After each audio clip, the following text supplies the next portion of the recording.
Kanalıma hoş geldiniz. Sefalar getirdiniz. Bugün ne yapacağız? Bugün turşu yapacağız. Salatalık turşusu yapacağız. Gördüğünüz gibi bahçemden toplamış olduğum salatalıklarım ve acı biberlerim var. Acılı yapacağım ben bu turşuyu. 2 gün içinde yenmeye hazır olacak bu turşu. Hemen başlayalım turşumuzu hazırlamaya. Burada salatalıklarım var. Salatalıklarımı yıkadım, hazırladım. Biberlerim de balık acı biber kızlar, unutmayın. Onları da doğradım, hazırladım. 3 tane kavanozum var. Burada şöyle 2 ve 3 tane yarım kiloluk kavanozu hazırlayacağım. Çünkü açtığım zaman kolaycacık, çabucacık yensin, bitsin. Hiç kabuklarını soymuyoruz. Doğrayarak hazırlayacağız bu sefer. Şöyle bakın, salataları doğruyorum. Bunlar benim kendi bahçemden olduğu için çok taze. Dün topladım, daha henüz. Bakın bazıları da şöyle sarı sarı oluyor bunların. Bunlar da böyle model. Hemen onları da doğruyorum şöyle. Şimdi 3 kavanoza göre doğrayacağım.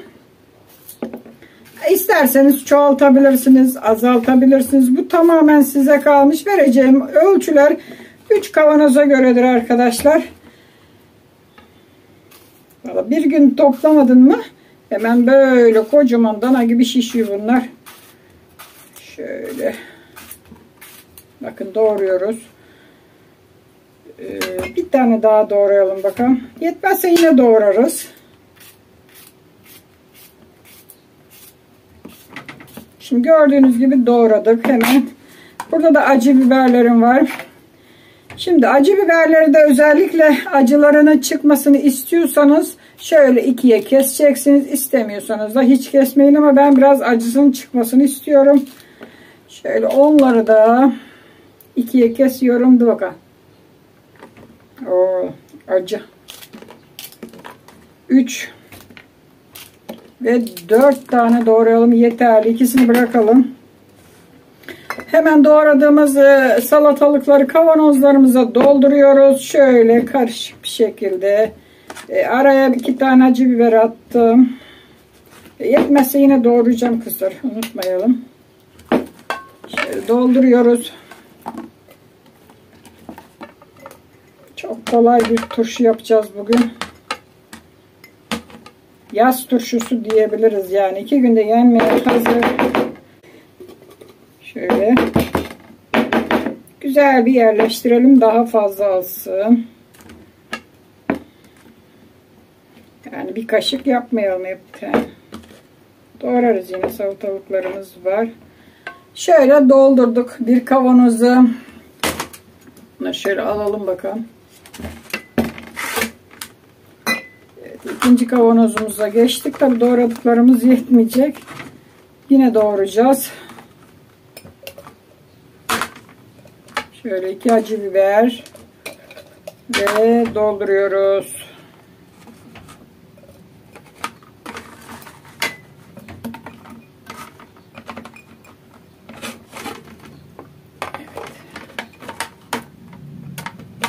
Tam 2 kavanozluk doğramışım ben bunları. Gördünüz mü? Şimdi bir kavanozluk yine doğrayacağım. Bu da oldu. Ve acı biberlerimiz burada. Hemen şöyle baş kısımlarını kesip doğruyoruz. Çok ince doğramayın. Çok da incecik doğramayın.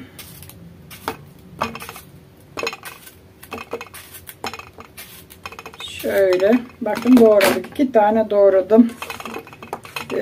Yetmezse yine doğrayacağım kızlar. Şöyle acı biber attım.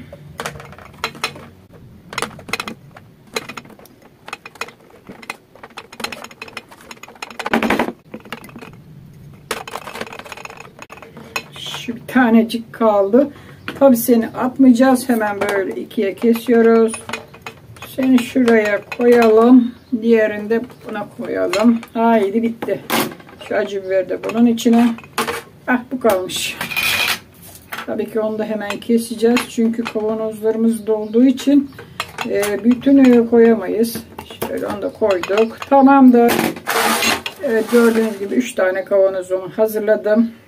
Salatalıklarımızı doğradık. Acı biber de koydum. Ben biraz acılı olsun istedim. Şöyle biraz sarımsaklarım var.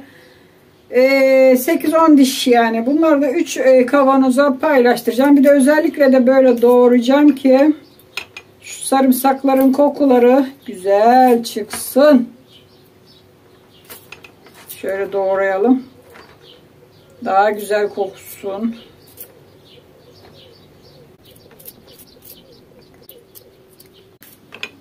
Şöyle hepsine paylaştırdım.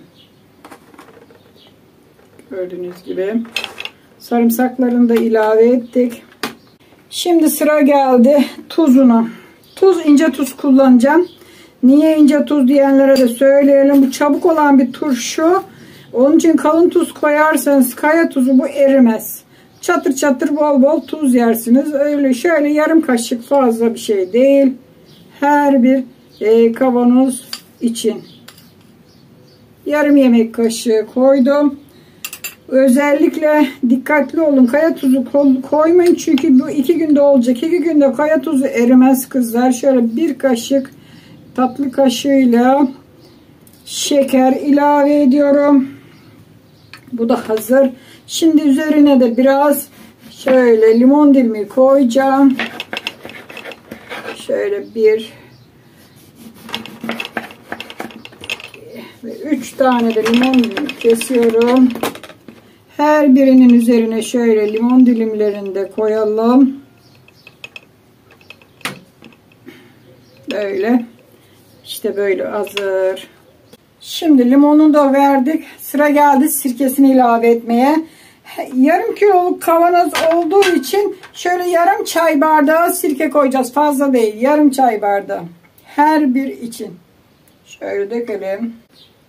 Şöyle kenarından döküyoruz.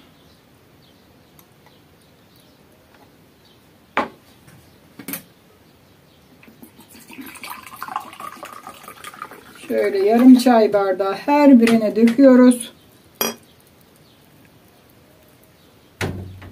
Buna da verdik.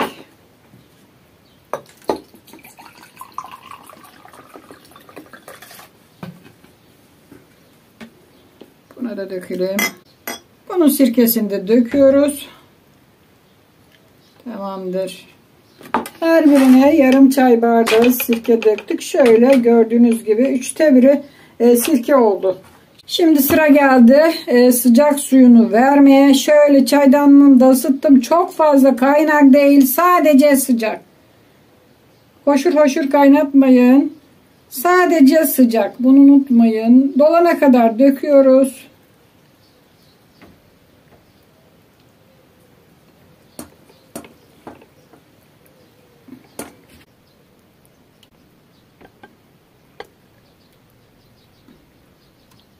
Sıcak suyumuzu döktük. Dediğim gibi sadece sıcak. Bak unutmayın. Şöyle 2 geri 1 ileri mantığıyla kavanozları kapatıyoruz. Bak 2 geri attınız mı tamam, iyi kapanır. Aynı şekilde 2 geri 1 ileri var gücümüzde. Sıkalım kapaklarımızı şimdi. Tutsun. Şöyle karıştıralım ki tuzlar erisin. Şöyle. Hop, bu da oldu.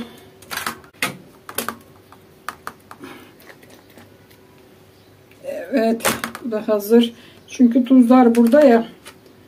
Şöyle güzel bir bakın. Çevirirken bu şekilde kontrol edebilirsiniz akıp akmadığını. Akmıyorsa kapakları tutturmuşsunuz, güzel kapatmışsınız demektir. Birkaç dakika sonra çevireceğim tekrar. Tuzu bir alsın içine. Şöyle. Tuz erisin.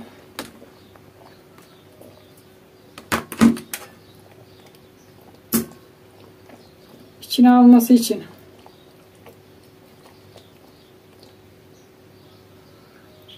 Öyle arkadaşlar, bu kapaklar tutacak.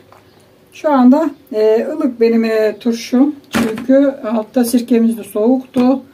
Dediğim gibi hoşur hoşur dökmedim. Biraz sıcak döktüm. Evet, şu anda turşumuzu hazırladık. Bir gün bekleyeceğiz. Bir gün sonra kapağını açıp tüketeceğiz. Evet, 2 günde yenmeye hazır olan acı biberli salatalık turşusu yaptım. Şipşak, çok kolay, sıcak suyla hazırladık. Umarım siz de bu tarifi yaparsınız. Çok kolay ve çok basit olan bir turşu. Şimdilik videomu burada bitiriyorum. 2 gün sonra açacağız, tabii ki de tadına tuzuna bakacağız. Ama ölçüler birebirdir. Garanti tariftir bu. Videomu burada bitirirken her zaman ne diyoruz? Tabii ki de kanalıma abone değilsiniz. Abone oluyorsunuz. Aboneyseniz de bildirimleri açmayı unutmuyorsunuz. En güzel tariflerimden hemen haberiniz olsun. Haydi hoşça kalın. Afiyetle kalın. Sağlıcakla kalın.